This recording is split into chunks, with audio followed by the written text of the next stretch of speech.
Bonjour. Je veux aborder la question de la formation des enseignants.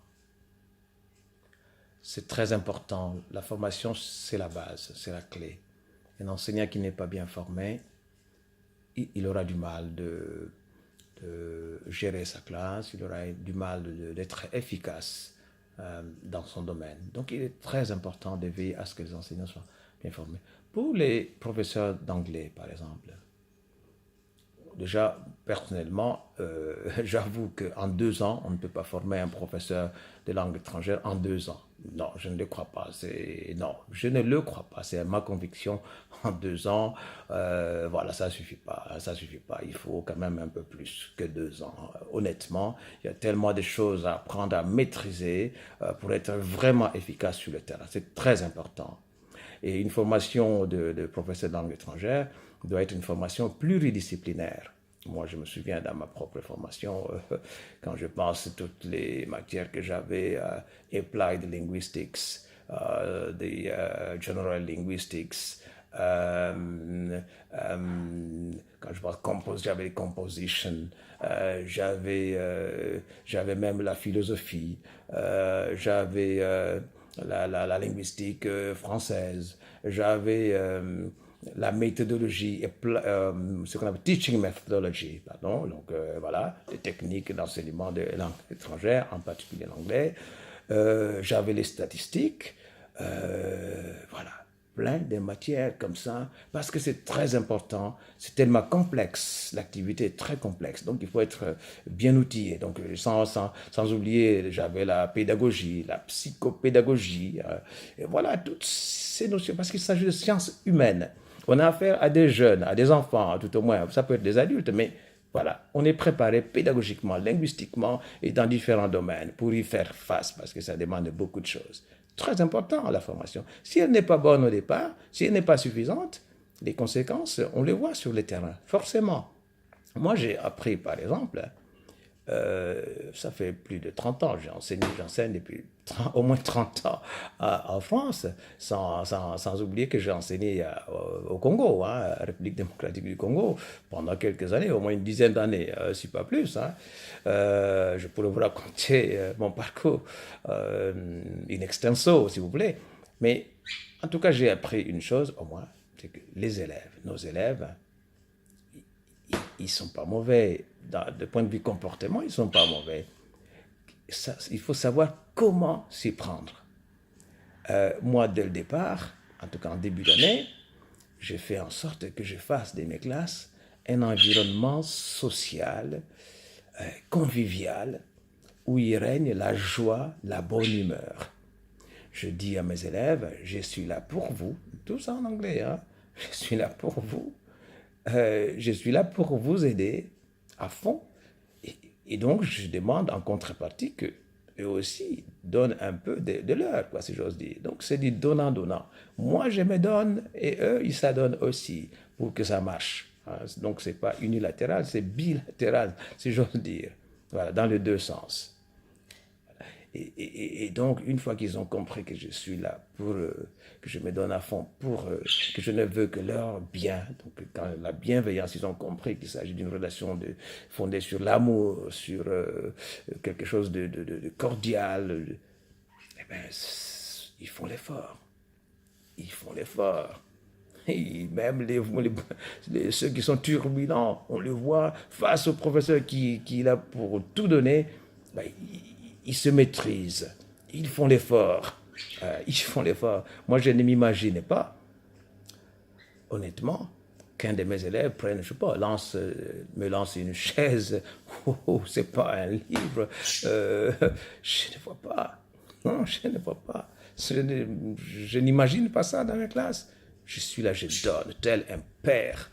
Je donne tout ce que j'ai appris. Je donne. En tant que citoyen, je me dis, je dois former la France de demain. Et je me donne à fond en tant que citoyen. En tant que papa, ce sont par transposition, comme mes enfants. Donc je dois me donner à fond.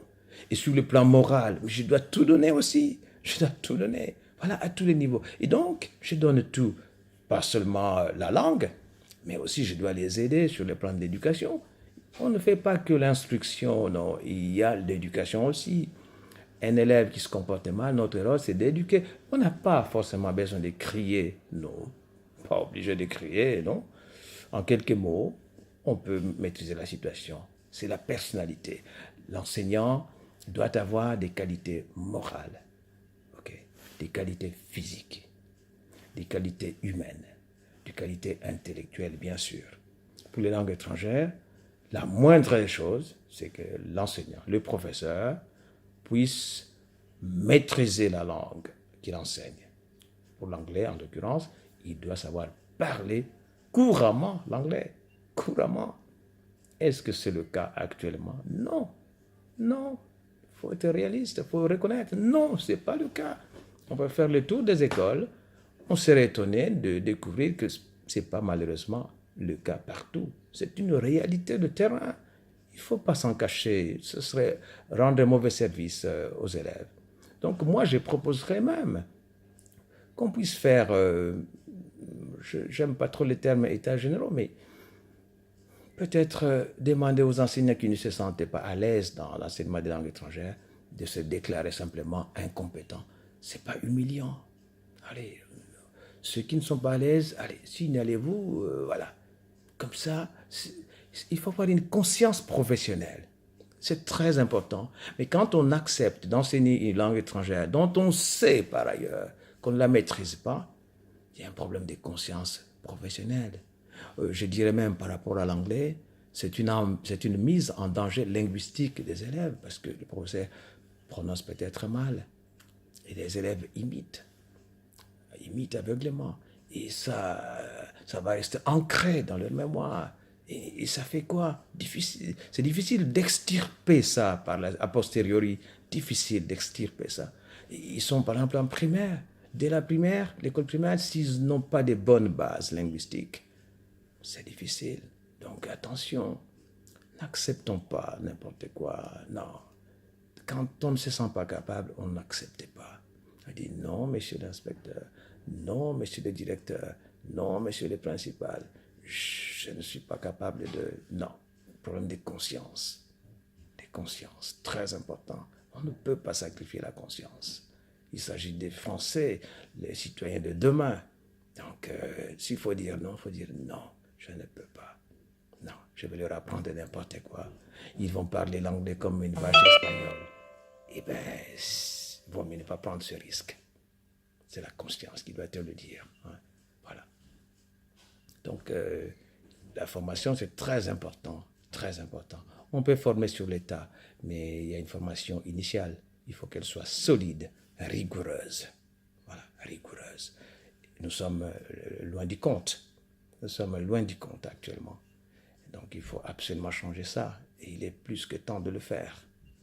La formation continue, oui, sur l'État, on peut aussi former en organisant des ateliers, des séminaires, des congrès. C'est très important. Mais je crois que d'abord, il faut avoir une formation initiale solide. Il faut fixer le cap. Aujourd'hui, je ne sais pas si on sait où l'on va, mais il faut que le cap soit clair. Qu'est-ce qu'on veut pour l'enseignement de langues vivantes étrangères? Qu'est-ce que nous voulons pour notre jeunesse? Et puis, quels moyens nous mettons en œuvre? Avec qui on peut faire ce genre de formation? Ça, c'est très important. Voilà. Donc, en gros, il faut presque remettre à plat la formation des enseignants dans ces domaines, à plat. Faut tout refaire. Tout refaire. C'est pour repartir sur des bonnes bases. C'est très important. Si on ne le fait pas, tant qu'on ne le fera pas, les mêmes causes continueront inlassablement de produire exactement les mêmes effets. On voit bien, ça fait plus de 30 ans que ça dure. On pourrait même dire, et c'est grave, que la France n'a jamais eu un système efficace de langues vivantes étrangères. C'est une réalité. Il ne faut pas s'en cacher. Non, si ça marchait à un moment donné, on le saurait. Ça n'a jamais marché. On n'a jamais mis en place. On avait la gauche, on a eu la droite. Et maintenant, j'espère, avec la République en marche, c'est pour ça que j'essaye de secouer les cocotiers. J'essaye Je sais, j'écris au président de la République. Le président de la République, par son cabinet, a transmis un des courriers, ou peut-être plusieurs, j'en sais rien, au ministre de l'Éducation nationale. Moi, j'attends qu'on puisse vraiment faire bouger les choses. On ne peut pas, on ne peut pas. On s'appelle République en marche, il faut mettre les choses en marche. Pour le moment, nous sommes en marge de cette question, en marge. Donc, j'insiste pour que nous puissions effectivement résoudre la situation dans ce domaine. Voilà. Qu'est-ce qu'il faut rajouter là? C'est dire simplement qu'une fois qu'on a remis les choses à plat, eh bien, il faut faire une formation vraiment digne de ce nom. Il faut recruter ceux qui ont vraiment vocation à devenir des professeurs. C'est une vocation, hein. C'est pas simplement la garantie de l'emploi, non, il faut avoir cette vocation, l'amour de ce travail. Parce que ça demande beaucoup de qualités, hein, la patience, la persévérance, enfin, beaucoup d'autres qualités. Donc c'est très important. Alors, quand il s'agit des assistants, ils peuvent être américains, ils peuvent être anglais, ils peuvent être écossais. Moi, je crois qu'il faut être rigoureux dans le recrutement des assistants aussi. Il y a des accents, parce que pour moi, il faut passer par un entretien. Il y a des accents qu'on n'accepterait pas. On dit, bon, vous êtes certes natif de tel pays, vous parlez couramment, c'est votre langue maternelle, mais ce n'est pas une discrimination, il faut être réaliste. Hein. Il ne faut pas compliquer la tâche des élèves. Hein. Donc, on prend ceux dont l'accent nous paraît acceptable et facile à apprendre, à maîtriser pour les élèves. C'est notre devoir. Hein. Nous avons la liberté de prendre qui nous voulons parmi les assistants. Donc, il ne faut pas prendre, sous prétexte que c'est un natif, qu'on les prenne forcément. Non. Pour moi, il faut faire un tri, quoi. Il faut un entretien. Et puis, d'autre part, on a beau être natif, le fait de parler couramment ou de parler sa langue maternelle plutôt, ne veut pas dire ipso facto qu'on est capable de l'enseigner. C'est autre chose. Hein. Savoir parler ne veut pas forcément dire savoir enseigner. C'est autre chose. C'est un métier, ça s'apprend. C'est pas sur un claquement des doigts. Hein. C'est un métier qui s'apprend. Donc voilà, moi je préconise une vraie formation pour les enseignants, mais aussi les assistants. Et puis il y a aussi un élément par rapport à la formation, les étudiants qui viennent sur le terrain en stage d'observation. Je ne suis pas d'accord de cette façon de faire. On voit un étudiant qui est dans son coin, hein, il est souvent derrière d'ailleurs, il ou elle prend des notes, une étudiante qui prend des notes, et à la fin de l'heure, s'en va. Au revoir, au revoir. Et souvent les échanges ont lieu en français. Qu'est-ce qu'on apprend de plus? Pour l'étudiant, qu'est-ce qu'il apprend de plus? Pas grand-chose. Pas grand-chose. Moi, je propose un coaching. Il faut, quand on reçoit un étudiant en stage dit d'observation, que ce soit une observation active. On vient, on se parle, on parle de l'étudiant en anglais, en l'occurrence quand il s'agit de l'anglais, en anglais bien sûr. Il faut qu'il s'habitue. Hein. Moi, je prône l'immersion totale. Et il y a observation, certes, et à la fin, on fait, il y a un feedback, voilà. On essaie de faire un débriefing, quoi. Voilà, on échange dans la langue cible, si possible. Et puis, il n'est pas impossible aussi que, au fur et à mesure des observations, qu'on puisse progressivement donner la possibilité à l'étudiant de prendre le relais, de participer. Ça peut être lors de la phase de pratique, hein, voilà. L'étudiant peut bien s'occuper d'un petit groupe et pendant que le professeur fait autre chose. Et progressivement, on peut aussi demander à l'étudiant de prendre en charge ne serait-ce qu'une partie de la séquence. Mais sous le contrôle du coach, qui est le professeur de la classe. Je crois que ça changerait beaucoup de choses et on serait beaucoup plus efficace. Et les étudiants ne viendraient pas perdre leur temps, ni leur argent, ni leur énergie. Donc, moi, je veux que tout soit transformer. La formation générale, y compris dans sa structure et dans sa réalisation sur le terrain. Donc c'est très important. Donc en fait, en gros, actuellement, la formation des enseignants n'est pas solide pédagogiquement. Donc c'est une anomalie, c'est pas normal.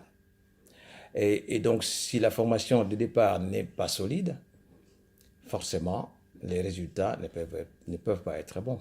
Forcément. Donc la situation que nous déplorons chez les jeunes, ça vient en partie du fait que la formation des enseignants n'est pas solide. Donc c'est un problème. C'est un problème. Parce qu'en fait, les élèves qui viennent à l'école, ils font confiance aux enseignants, ils font confiance à l'école. Mais il se trouve que quand ils viennent apprendre des langues étrangères, ils se rendent compte à la fin que les langues qu'ils ont apprises ne servent pas à les utiliser dans la vie courante. Donc ça ne sert à rien, ils ont perdu leur temps. C'est pas normal. C'est pas normal. Et comment peut-on, dans ce cas, avoir confiance à l'école? C'est pas possible. C'est pas possible. La confiance ne se décrète pas. Il faut la mériter. Là, en l'occurrence, non. On ne peut pas avoir confiance dans un système ou à l'école qui ne répond pas aux attentes des citoyens, en l'occurrence de la jeunesse. On ne peut pas avoir confiance. Donc, on a beau déclarer, faire des déclamations, confiance, confiance, non. C'est pas un slogan, la confiance. Ça se mérite. Une fois qu'on l'a trahi, c'est pas évident de rattraper le coup. Hein. Voilà. Donc, c'est très important. La confiance, ça se construit. Il faut avoir des preuves de confiance. Il faut avoir des bonnes raisons pour avoir confiance en quelqu'un ou en l'école en l'occurrence. Très important. Voilà. Voilà, je pense que c'est aussi bien d'exprimer librement ce que je pense de la situation. Voilà, je préférais m'entretenir avec vous, de vous dire ce que j'ai au fond de moi-même dans le cadre de l'enseignement des langues vivantes étrangères. Merci.